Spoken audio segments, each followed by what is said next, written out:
자, 그럼 본격적으로 올해 WPS다 첫 번째 세션을 진행해 보도록 하겠습니다. 히어로 에브리웨어, 영웅은 어디에나 있다를 주제로 저희 진행하고 있는데요. 오늘 아주 특별한 분을 모셨습니다. 현재 대한예방의학회 코로나19 대책위원장이십니다. 그리고 지난 사회적 거리두기 캠페인을 처음 제안하셨던 분이기도 합니다. 국립암센터 국제암대학원 대학교 암관리학과 김호란 교수님께서 기조 연설을 해주시겠습니다. 여러분 따뜻한 박수로 맞이해 주시길 바랍니다.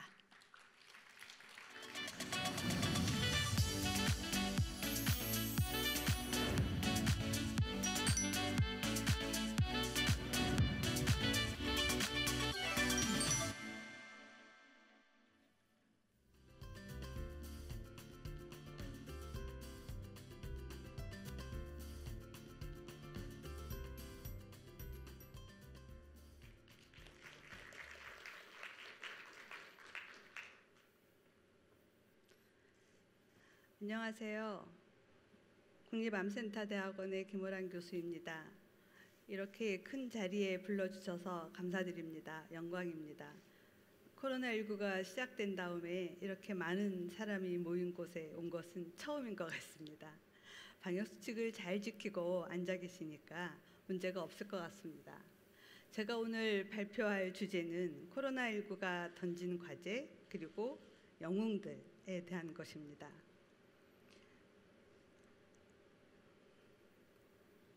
안 넘어가는데.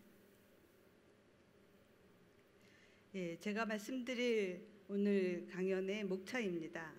코로나19 팬데믹 상황을 한번 짚어보고 이런 팬데믹 시대에 누가 영웅인가, 그리고 코로나19 장기화가 예측되고 있는데 그럴 때 우리는 어떤 대비 전략을 가지고 가야 할지, 또 팬데믹 시대에 우리 안의 영웅은 어떤 사람일지 정리해보고 끝내도록 하겠습니다. 코로나19 팬데믹 상황입니다. 안타깝게도 전 세계의 팬데믹 상황은 매우 좋지 않습니다. 아마 이게 어제 자료인데 오늘 전 세계에서 4천만 명의 환자가 넘었을 겁니다. 하루에 20만 내지 30만 환자가 발생하고 있습니다. 사망자는 지금까지 111만 명입니다. 엄청난 숫자이고 증가하는 상황을 보면 지금 오히려 증가하고 있습니다. 각 국가별 상황을 보면 미국은 오히려 3차 확산에 시작되고 있는 것 같습니다. 1차 확산이 있었고 2차 확산이 1차보다 더 컸습니다. 그런데 이 상태에서 내려오지 않고 3차 확산으로 올라가고 있기 때문에 더 커지는 것이 아닌가 우려되고 있습니다.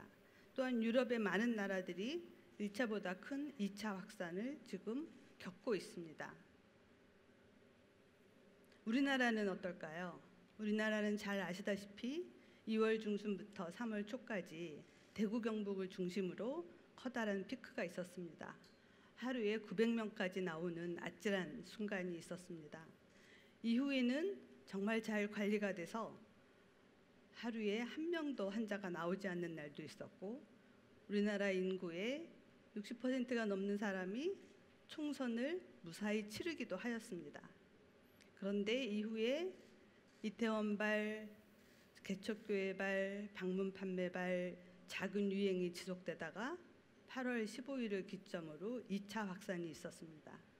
지금 현재는 2차 확산이 가라앉고 있지만 여전히 50에서 100명 사이에 위험한 환자 발생 양상을 보이고 있습니다. 한국이 코로나19를 대응할 때 가장 많이 이야기하는 것이 사회적 거리두기입니다.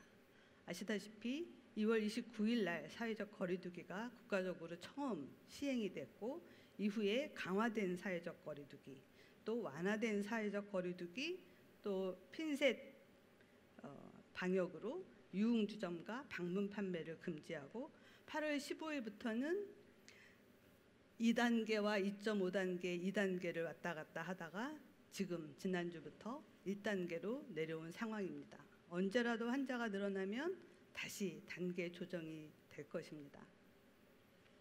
한국의 치명률은 지금까지 약 2만 5천 명의 환자가 발생했는데 444명이 사망하여 치명률이 1.76%입니다. 전 세계적으로 지금 3%에서 5%를 왔다 갔다 하고 있기 때문에 한국의 상황은 상당히 좋은 편이긴 합니다만, 이 누적 사망자의 그래프를 보면 치명률이 최근에 많이 올라간 것을 알 수 있습니다. 8월 15일 이후 환자 발생의 양상이 고령층으로 옮겨졌기 때문입니다. 코로나19 관리 성공 사례로 전 세계적으로 3개의 나라를 꼽습니다. 그 첫 번째가 한국이고, 그 다음 베트남, 그 다음 독일입니다. 그런데 독일은 최근에 하루에 7,000명 이상의 환자가 나오고 있는 위험한 2차 확산을 겪고 있는 상황입니다. 자, 그러면 이러한 팬데믹 시대에 누가 영웅일까요? 앞에서도 많이 나왔습니다. 제가 영웅이 누구인지, 영웅이란 무엇인지 한번 찾아봤습니다. 지혜와 재능이 뛰어나고 용맹하여 보통 사람이 하기 어려운 일을 해내는 사람을 영웅이라고 하더군요. 그 첫 번째, 아마 곧 영화로도 나온다고 하는데 안중근 의사가 있습니다. 누구라도 동의할 것입니다. 지금 우리가 이 자리에 있을 수 있도록 해주신 분이시죠. 그리고 이 시대에 누구라도 동의할 정은경 질병관리청장이 있습니다. 최근에 타임지에서 올해 세계에서 가장 영향력 있는 100인에 선정되기도 하였습니다. 그 외에도 생명을 살리는 의료진이 있고요. 생명을 구하는 소방관들, 이런 분들이 계시고, 제가 올해 코로나19를 겪으면서 가장 마음에 와닿았던 사례입니다. 나눔을 실천하는 사람입니다. 부산 파출소 앞에 20대로 추정되는 장애인 남성이 경찰을 향한 응원과 손편지, 마스크, 사탕을 두고 사라졌습니다. 여기 있는 이 편지를 읽어보면 굉장히 마음이 따뜻해집니다. 이래서 우리 사회가 살만하구나 느끼게 되죠. 또한 다양한 분야에서 우리 삶을 지탱할 수 있도록 해주는 많은 분들이 계십니다. 환경미화원분들부터 시작해서 택배 노동자분들, 요양병원이나 요양원에서 어르신들을 돌봐주시는 분들, 또 제 주변에 아이들을 돌봐주고 저희 동네의 반찬 가게입니다. 이게 없었으면 제가 어떻게 살까 싶습니다. 이런 분들이 바로 우리 삶을 지탱하도록 해주는 영웅이 아닐까 싶습니다. 자, 앞으로 코로나19가 몇 년 동안 지속된다는데 이러한 장기화를 대비해서 어떤 전략을 가져가야 될지 한번 짧게 검토해 보도록 하겠습니다. 제가 감염역학이라는 걸 학생들한테 가르칩니다. 감염병의 역학적 특성을 가르치는데, 증상 이전에 감염을 전파하는 호흡기 감염은 굉장히 다루기가 어렵다. 왜냐하면 아무 증상이 없을 때 이미 다 전파를 시키니까요. 그리고 증상이 다 끝나고 난 다음에도 바이러스가 나와서 관리가 어려운 소화기 질환이 있다. 이렇게 가르칩니다. 그런데 코로나19는 어떻게 된 걸까요? 증상 전에 바이러스가 나와서 전파를 다 시키고, 증상이 다 없어졌는데도 여전히 바이러스가 나오고 있습니다. 정말 다루기 어려운 새로운 신종 바이러스가 발견된 거죠. 우리가 보통 감염병 관리 원칙은 3가지로 얘기합니다. 굉장히 간단하죠. 감염병의 원인이 되는 병원체를 관리하고, 전파를 차단하고, 이미 우리 몸에 들어왔다면 우리 숙주, 사람 몸의 면역으로 관리하는 겁니다. 병원체를 관리하는 것이 가장 확실한 방법이죠. 예를 들어서 아프리카 돼지열병 같은 경우에는 동물이 병원소이기 때문에 살처분을 합니다. 그렇지만 사람이 병원소인 경우에는 그렇게 할 수 없잖아요. 그래서 빨리 병원체를 배출하는 환자나 보균자를 신속하게 확인해서 적절한 치료하고 격리하는 것이 방법입니다. 두 번째는 이제 병원체가 이미 밖으로 나왔어요. 그러면 다른 사람한테 넘어가는 전파 과정을 차단해야 됩니다. 그 전파 과정을 차단하는 방법이 검역과 격리죠. 검역은 접촉자를 대상으로, 격리는 환자를 대상으로 하는 겁니다. 그리고 주변의 위생을 관리하고 접촉을 줄여서 최대한 전파 과정을 차단하는 거죠. 마지막으로 숙주를 관리하는 겁니다. 아주 안전하고 효과적인 백신이 있다면 예방접종으로 할 수 있습니다. 그런데 예방접종이 없다고 해서 절망할 필요는 없습니다. 우리 몸에 자연 면역이 있습니다. 영양을 관리하고 기저질환을 관리하고 스트레스 받지 않고 정신적으로 안정을 유지하면 우리 면역이 관리돼서 설사 바이러스가 들어온다고 하더라도 가볍게 앓고 지나갈 수가 있습니다. 그래서 코로나19 대응 방안에서 가장 중요한 것은 감염 전파를 차단하는 방법입니다. 전파를 차단하기 위해서 사람을 보호하기 위해서 여러분처럼 지금 마스크를 쓰고 있는 거고요. 환경을 보호하기 위해서 소독을 하고 환기를 하는 겁니다. 그리고 많이 들어보셨던 사회를 보호하기 위해서 사회적 거리두기를 하는 거죠. 직장에서는 이제 재택근무도 하고 또 아픈 사람들한테는 쉴 수 있도록 상병수당도 주고 유급휴가도 늘리고 이런 것입니다. 집단 모임의 규모도 상황에 따라서 숫자를 제한하기도 하고 오늘도 실제 앉을 수 있는 분보다 지금 많이 줄여서 앉고 있잖아요. 그리고 많은 캠페인을 했습니다. 이러한 것들이 실제 행동에 옮겨질 수 있도록 손 씻기 캠페인, 마스크 쓰기 캠페인, 사회적 거리두기 캠페인을 했었고 심지어 마스크가 부족한 미국에서는 셔츠를 가지고 잘라서 급하면 마스크로 만들어서 쓸 수 있다라고 신문 일면에 내기도 했습니다. 그런데 이 일이 처음 있는 일이 아닙니다. 역사적으로. 100년 전에 스페인 플루라고 하죠. 스페인 독감이 유행했을 때도 같은 일이 일어났었습니다. 미국의 사진인데 마스크를 사기 위해 약국 앞에 줄을 선 사람들이 보이시나요? 또 경찰이 마스크를 쓰지 않으면 감옥에 넣겠다고 경고하는 장면입니다. 그런데 100년이 지난 지금도 똑같은 일이 벌어지고 있다니 참 아이러니하죠. 또한 감염 전파를 막기 위해서 할 수 있는 방역 당국이 하는 일이 있습니다. 환자가 감염을 전파할 수 있는 기간을 최소한으로 줄이는 거죠. 그러기 위해서 역학조사를 굉장히 열심히 합니다. 그래서 접촉자가 누구인지 이 사람이 감염시킨 사람이 누군지 찾는 거고요. 빠르게 진단하고 치료를 지원합니다. 혹시라도 본인이 돈을 내야 되면 어려운 사람들은 검사나 치료를 회피할 수 있습니다. 그래서 검사와 치료를 모두 무료로 지원하고요. 그리고 모든 병원에 코로나 환자가 가게 되면 다른 질환의 환자들이 병원 가는 걸 꺼려할 수 있습니다. 그러다 보니까 공공의료 병원에서 주로 감염병 전담을 맡아서 코로나 환자를 진료하고 있습니다. 이렇게 감염 질환은 환자를 격리하고 치료하는 것이 곧 예방이 되는 것입니다. 감염병 관리 얘기할 때 최근에 많이 나온 것이 감염 수학입니다. 수학이라고 하면 우선 어렵게 느끼실 수 있을 텐데요. 아주 쉽게 제가 설명을 해보겠습니다. 얼마 전에 제가 기자를 한번 만났더니 알이란 얘기를 많이 하던데 나는 알이 달걀 같은 에그인 줄 알았다라고 말씀하시더라고요. 그래서 다 같이 한번 웃었는데 생각해 보니까 의미가 비슷한 것 같아요. 왜냐하면 알은 감염 재생산수, 한 명 환자가 몇 명에게 전파시키느냐 하는 거거든요.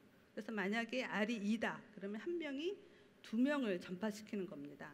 그런데 4일 만에 2명씩 전파시킨다라고 하면 그 속도가 얼마나 빠르냐면 40일이 되면 한 명이 1024명을 전파시키게 되는 겁니다. 그러니까 굉장히 빠른 속도로 기하급수적으로 환자가 늘어나죠. 그래서 우리는 알을 1보다 작게 만들어야 됩니다. 그래서 한 명 환자가 들어왔어도 줄어들게 만드는 거죠. 그런데 이 알을 결정하는 요인이 3가지가 있습니다. 우리가 PCD라고 부르는데 P는 한 번 접촉했을 때 감염될 확률, C는 시간당 몇 번이나 접촉하느냐, D는 환자가 감염을 전파시키는 기간입니다. 그래서 이 PCD를 줄이면 당연히 알이 줄어들게 됩니다. 이 원칙 하에 방역 조치를 취하고 있는 겁니다. P를 줄이기 위해서 마스크를 쓰는 거죠. 혹시라도 환자를 만난다 하더라도 감염을 줄일 수 있으니까요. 그래서 의료진들이 다 마스크 쓰고 감염 위험이 높은 사람을 만나면 고글까지 쓰는 겁니다. 그리고 접촉을 줄이기 위해서 우리가 하는 게 사회적 거리두기, 또 물리적 거리두기를 하는 거고요. 감염 전파 기간을 줄이기 위해서 하는 것이 접촉자 추적하고 격리하는 겁니다. 그런데 이 PCD를 잘 보시면 방역 당국이 할 수 있는 거는 D밖에 없습니다. P하고 C는 국민들이 해야 됩니다. 그래서 P하고 C를 국민들이 잘 해주지 않으면 아무리 방역 당국이 열심히 D를 줄여봤자 효과가 없습니다. 최근에 유럽에서 새로 2차 확산이 커지면서 이태리나 영국에서 이런 얘기가 나옵니다. 왜 우리는 한국처럼 안 될까? 왜 안 될까요? P하고 C를 국민들이 해주지 못하기 때문에 그렇습니다. D만 아무리 열심히 방역당국이 노력한다고 해도 불가능합니다. 저희가 수학적 모델링을 해서 R이 어떻게 변화하는지 봤습니다. 초기 한 달 정도 R이 0.5였습니다. 그 얘기는 해외에서 10명이 들어오면 5명밖에 전발을 못 시키기 때문에 계속 줄어드는 아주 안전된 상황이었습니다. 그러다가 대구 경북에서 유행이 일어나면서 R이 무려 3.5로 증가했습니다. 거의 중국 우한하고 같은 상황이었습니다. 그리고 그 이후에 R이 다시 0.45로 떨어졌다가 2.69가 된 게 언제냐면 이태원발 유행이 시작됐을 때였습니다. 그랬다가 다시 이제 R이 떨어졌고요. 2.99로 올라간 게 8.15 집회 때입니다. 그래서 8.15 집회는 처음 대구 신천지만큼 크진 않았지만 이태원발보다는 더 빠르게 증가했는데 특징은 앞에 대구 신천지는 대구 경북 위주로, 이태원발은 서울 수도권 위주로 그랬는데 8.15는 전국으로 확대가 됐습니다. 그래서 훨씬 관리가 어려워졌고 방역당국에서 코로나19 환자 목표 수치를 높이게 되는 계기가 됐습니다. 이제는 한 자리 숫자로는 어렵겠다. 그래서 두 자리 숫자로 유지하면서 일상생활을 해야 되겠다라고 기조를 바꾸게 된 거죠. 지금 현재는 R이 한 0.8 정도로 유지되고 있는데 이게 1보다 커지지 않도록 해야 되겠습니다. 그럼 지금 현재 0.8이 계속 유지가 되면 앞으로 환자 수가 어떻게 될까요? 앞으로 한 2주 후면 하루에 국내 환자가 하루 30명, 한 4주 후에 11월 중순쯤 되면 20명, 12월 중순은 돼야 10명 이하로 떨어질 수 있습니다. 근데 지금 R이 0.8인 수준을 계속 유지해야 그렇게 가능하다는 거고요. 혹시라도 증가하면 다시 올라갈 수 있습니다. 우리가 8.15 때처럼 R이 2.99가 되면 한 달 후에 하루에 5,000명까지 환자가 나온다는 계산이 나옵니다. 물론 우리나라에서는 이렇게 안 되겠지만 유럽에서 환자가 하루에 10,000명씩 나오는 게 바로 이렇기 때문에 그게 불가능한 일이 아니다라는 거죠. 자, 그러면 이렇게 코로나가 장기화된다는데 어떻게 우리가 전략을 세워야 될까요? 이제 단기 전략으로는 안 됩니다. 그래서 우리 시스템을 한번 다 점검을 해서 고칠 걸 고쳐가면서 살아야 됩니다. 감염병 감시 체계도 다시 한번 강화해야 되고 보건소나 이렇게 지역에서 보건을 책임지고 있는 곳도 강화해야 되고 우리 건강보험이 굉장히 좋지만 주로 치료 중심으로 되어 있습니다.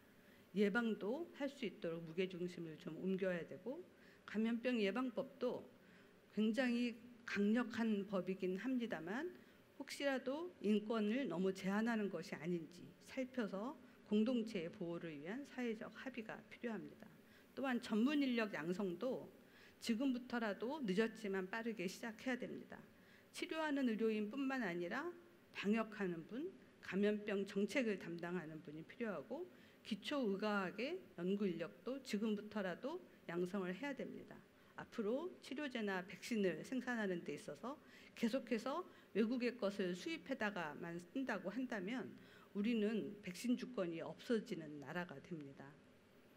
그리고 소통이 굉장히 중요한데 감염병의 불확실성 이해가 아주 필수적입니다. 왜냐하면 신종 감염병은 모르는 질병입니다. 그래서 전문가라고 하는 사람도 모르고 방역 당국에서도 모릅니다.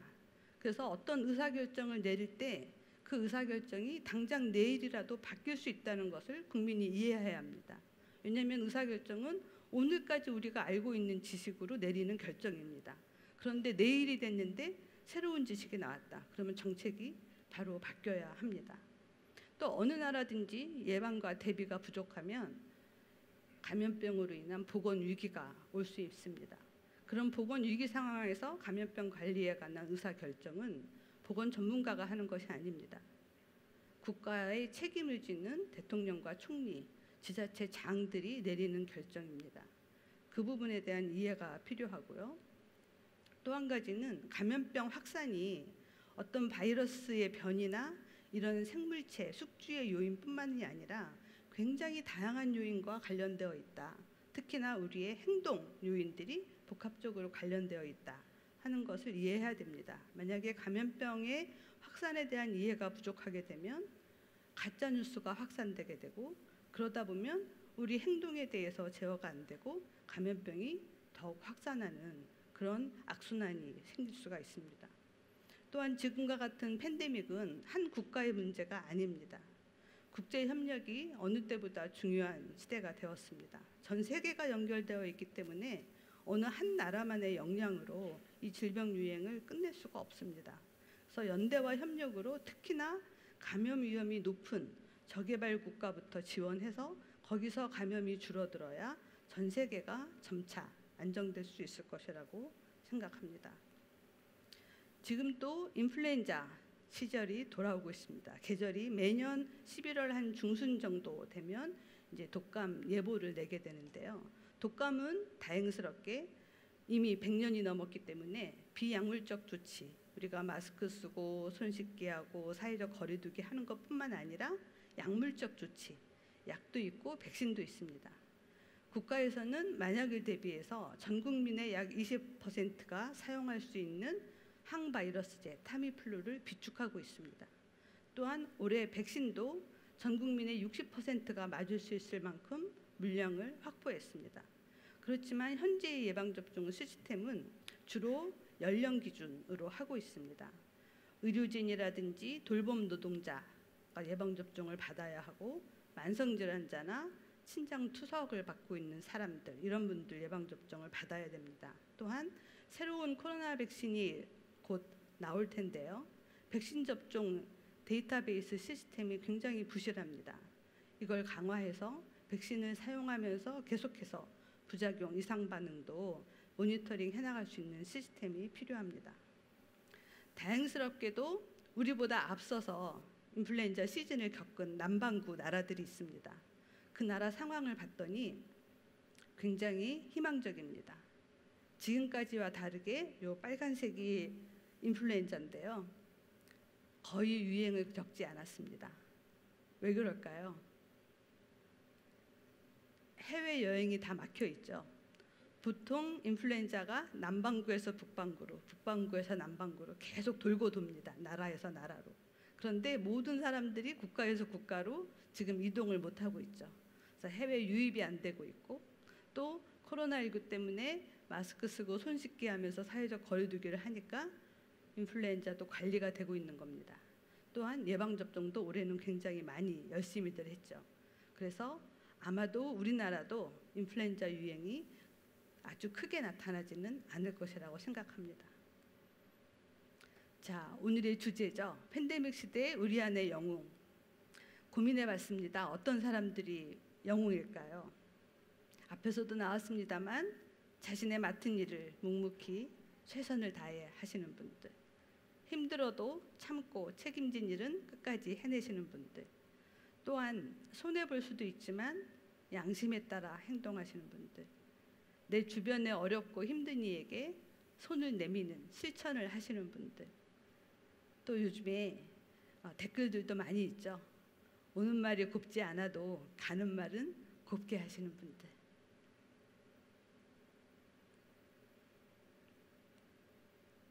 팬데믹 시대 신종 감염병과 싸우는 지금 전쟁 기간입니다.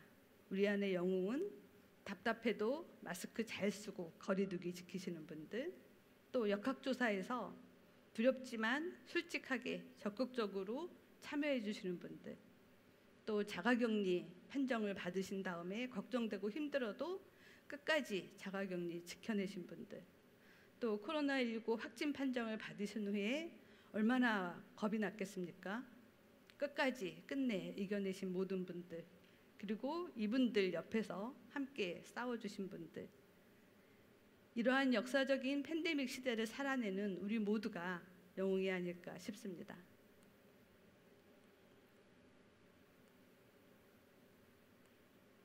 자, 제가 오늘 말씀드릴 내용은 끝났습니다. 요약입니다. 말씀드린 대로 전 세계 코로나 상황이 굉장히 심각하고 확산되고 있다. 한국의 코로나 유행은 사회적 거리두기를 조정해가면서 관리해 나가고 있다.